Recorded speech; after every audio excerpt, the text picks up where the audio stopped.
Hello, my name's Anne, and on behalf of Great Heights Training I'd like to welcome you back to the Assessor Refresher course.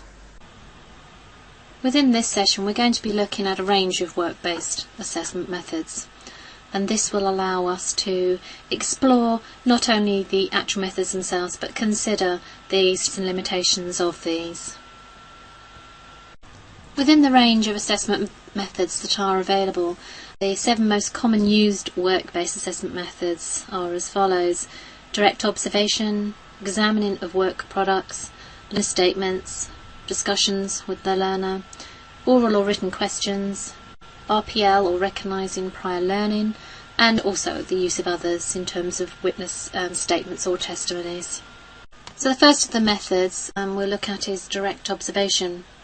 And this is considered to be the main and most authentic method of assessment, as one of its strengths is an assessment of real-life activities. So the assessor is physically present whilst the learner is carrying out work tasks, which provides an opportunity to make observation notes, write your report, also to video record or use audio recording where possible to establish the evidence in a stronger format. So it's used to assess performance, and any write-up is always written in the past tense in terms of what somebody did achieve rather than what they're actually doing at the time. So in terms of the strengths as an assessment method, it's considered a reliable view of the standard competence in terms of physically being able to do that. It's also learner-led through the task that they're actually completing, and it can result in depth evidence, something that you may not be able to capture in other methods, and it can also cover a range of criteria very simply. Also, if you have a weaker student who is not comfortable with expressing themselves in the written context, then it provides an opportunity for them to show their strengths in terms of showing the skills that they do have if they're unable to actually explain what they do. But unfortunately there are also some limitations. We touched on in the last session about need to make arrangements when planning, and this is one method that obviously clearly needs to be planned in advance, particularly if there's a stated activity, if the learner needs access to equipment or a particular setting, and also needs to fit in with the needs and requirements of the company. So the learner may need to actually seek agreement with a line manager. The other thing is that any form of observation in terms of live TV, so to speak, it can be affected or disrupted by events that are beyond the learner's control. And it may be that they're called out of that situation and they may need to attend something else, so that the observation would need to be rescheduled. Another consideration is that a learner may be nervous and not be able to perform to their normal standard when under almost examination conditions. Some individuals may not really feel comfortable or be able to demonstrate the true skills. So examining work products, this can be anything that an individual produces in the course of carrying out their task. It's a more popular use is within business admin and customer service, occasionally used within social care, health and social care and other areas. So the learner brings what they have produced at work, so letters, care plans, invoices, reports, or producing something actually physically, something that they've made. Obviously from a verified point of view, it's important that these are accessible, and it may be that sometimes photographic evidence is needed to be used to take photos of work products, or for example within a business environment or IT environment, it may be necessary to scan items or to screenshots of databases, etc., in terms of something that has been created or produced by the individual. You also obviously need to make sure that confidential information is on any of the workbooks. We talked before about ensuring that there is reach with regards to the policies and procedures of organisations. But it's used to assess performance and can be seen to be really motivational for learners, as they're able to actually create products and provide evidence of something that they have done and have achieved in the work setting. So the result of their learning is personal, and it does actually support reflection and development for the individual. So with regards to some of the limitations that need to be just considered, obviously we mentioned confidentiality. There may be restrictions on the use of products, and also permission. It's really important that anything that's used, permission is received in case the individuals within the work setting or the company has restrictions on how it is actually used. Normally within a learner setting, and the assurances that it's only used for the purpose of establishing what the learner has been able to achieve, then it isn't normally a problem. Okay, so the learner's statement or personal statement used to be called a reflective account or journal, and I think the context of this has changed to allow a little bit more scope. The reflective journal obviously was an individual relaying the tasks that they had completed. The learner's statement does allow an individual to also express maybe the way that they would do something.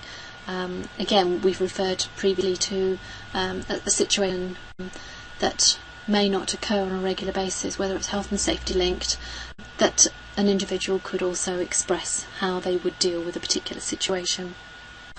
So, what does this actually mean? So the learner actually writes an account of a work task or day's activities, identifying what their role was, how they approached it, but you do need to make sure the learner has the UNA assessment criteria before they start writing.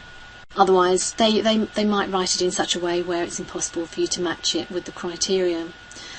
This can happen where an individual will go into detail but without actually looking at the requirements, the criteria. It may be that they don't actually meet many of them. So in terms of its use, it's used to assess performance. It can be backed up by observation, discussion or Q&A, but it does allow the individuals to reflect, and it provides an opportunity for them to also evaluate their own performance, which is obviously very positive. And in that way it supports continuous learning. It's also good for covering areas that may not be able to be observed, whether that's due to time restraints or confidentiality in terms of physically seeing something, but it does allow them to be able to cover elements. So it's good for use for performance or knowledge. Limitations that need to be considered. Obviously we highlighted it requires clear guidance.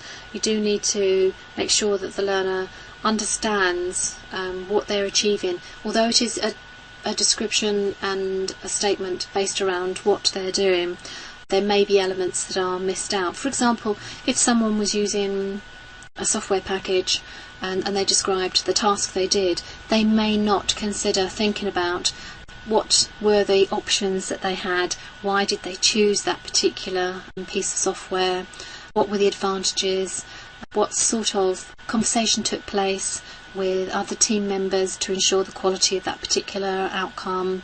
So there are elements in the criteria that can easily be covered but may need some guidance. The other element also is if that it's not covered with the criteria, then it's very frustrating for the learner if they've put a lot of time and effort into creating a statement that can't be used fully. It can be a lengthy process for the learner if the task requires a detailed explanation, but I think the overall outcome is very positive and the individual does gain from that. Looking at the discussion, this used to be referred to as professional discussion. So the assessor and learner will have a discussion about a certain task or work product which is produced, and this is obviously in line with the criteria requirements. It's important to note that it isn't a question and answer situation. It should be open-ended questions so that an individual can actually expand and explain their input, their feelings about something, and definitely not. And no, it's not suitable to have yes or no answers within this context. It is good, however, to prompt learners to give you answers that will match the criteria you're assessing, and this allows a thorough coverage of the criteria. So this can be audio recorded or written in a report, and is clearly used to assess knowledge. So the learner can actually demonstrate the competencies in different units, and it's easy to give supplementary evidence when someone has produced something, then have a discussion. A lot of additional information can be forthcoming. It's also considered a less onerous method time-wise, and also can be used to cover rare occurring situations. It's also a good option to cover underpinning knowledge, but it does need to be agreed and arranged in advance, so there is a quiet space to be able to undertake a discussion rather than having, for example, in an office environment or in a child environment where there could be possible disruption and interruption. So if audio or video is used, it must be of a good quality to be able to clarify and hear the individual. It's also essential that if you're going to be using any equipment to record the discussion, that you do check this in advance and make sure that it is of good working order before you attend the meeting. Moving on to oral and written questions. So this is where the assessor asks learner questions and the learner will obviously answer back in response. These tend to be closed questions, can be recorded or typed up. They can also be oral or written, and they're very good at using in terms of backing up other evidence, so used to assess knowledge. It's a simple method for a direct response, and you're able to support criteria not previously met. They are also assessor-led, which is positive in terms of being able to meet criteria, but also they may limit the response of the learner. They may not reflect the personal working practices, but that of a colleague. If someone is just asked to respond about a particular situation, it may be through the eyes of somebody else rather than their own personal experience. The line of questioning also does need to be considered in terms of ensuring that the best response and valid evidence is obtained. When recognising prior learning, it used to be called accredited prior learning APL, and now it's referred to as RPL, recognising prior learning. So this is when we consider certificates from previous training that the learner has done, and these do need to be relevant to the units that you're actually assessing. You need to make sure that it's authenticated and valid. The learner needs to write a summary of what they learnt and how they've applied it practically. And this is really important in that someone may have completed a course, they may have even attended or slept through it. So it's important that individuals establish what they've actually learnt from it and how it's applied in the context of their current job role. You also need to be careful of expiry dates. For example, health and safety certificates or first aid certificates. There are certain ones that have a fixed timescale that do need to be refreshed and renewed. So it's important that you do check the dates as well in case they are no longer valid. So this is used to assess both knowledge and performance, and it supports reflection on previous learning in that the actual evidence that you then are requesting allows an individual to think about what they actually gained from that qualification. So it may be suitable for units not possible to cover in the current role, and that could be due to timing, or it could be a change of tasks that an individual has been given, but it's something that they have got a good knowledge of and have previously achieved. So obviously it can be considered a limitation with the fact that you do need a supporting statement to confirm that knowledge. It may be out of date for a specific topic. It may be difficult to obtain proof. Sometimes an individual will say that they've completed something but without the certificates, then obviously it's something that can't be accepted. So use of others, so witness testimony or witness statement.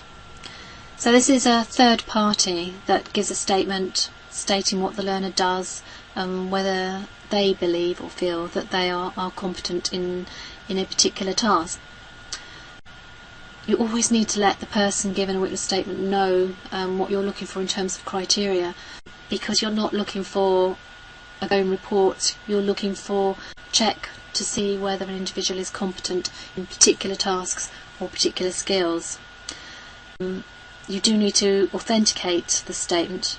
This can be by requesting contact details. It can be used by asking them to write the statement on company-headed paper. It's used to assess both the knowledge and performance, and this can be from work colleagues as well as line managers. If you choose to look at a professional witness statement, this requires additional information from the witness, such as their CV, in terms of you require to have evidence of their professional status.